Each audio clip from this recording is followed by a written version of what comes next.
जो लोग reserve bank की गरिमा और इस सरकार को जब आरोप लगाते हैं तो मैं जरा उनको आज कहना चाहता हूं और बड़े दुख के साथ कहना चाहता हूं। रिजर्व बैंक के पूर्व गवर्नर डॉक्टर सुब्बाराव, उन्होंने एक किताब लिखी है, who moved my interest rate, और उस किताब में उन्होंने लिखा है 2008 में तत्कालीन वित्त सचिव के तहत एक लिक्विडिटी मैनेजमेंट कमेटी को नियुक्त करने के सरकार के निर्णय से मैं नाराज और परेशान था।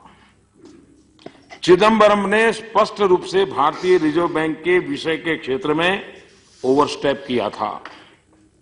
लिक्विडिटी मैनेजमेंट पूरी तरह से रिजर्व बैंक का फंक्शन है।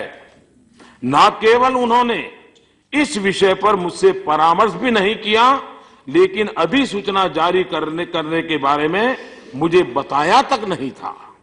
मुझे क्या पता था कि यह निर्णय मेरे कार्यकाल के अंतिम वर्ष में हम दोनों के बीच असहज संबंध के लिए टोन सेट करेगा।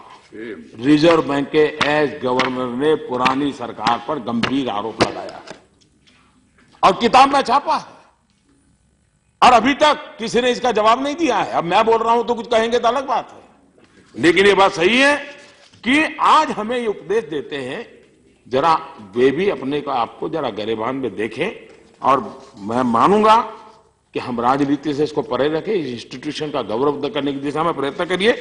और हमने क्या किया है, आरबीआई की ताकत बढ़े उसके निर्णय इस सरकार ने आकर के किए हैं।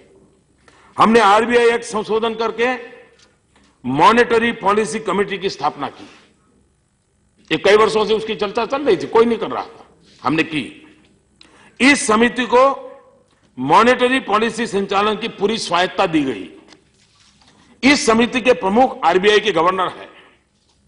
आरबीआई के 2 अधिकारी के अलावा 3 विशेषज्ञ इसके सदस्य हैं। इस समिति में केंद्र सरकार का एक भी सदस्य नहीं रखा गया है, और इससे बड़ी स्वायत्ता, मॉनेटरी पॉलिसी बहुत बड़ी बात होती है, इतनी बड़ी स्वायत्ता कोई कल्पना नहीं कर सकता है, इस सरकार ने आरबीआई को दी है।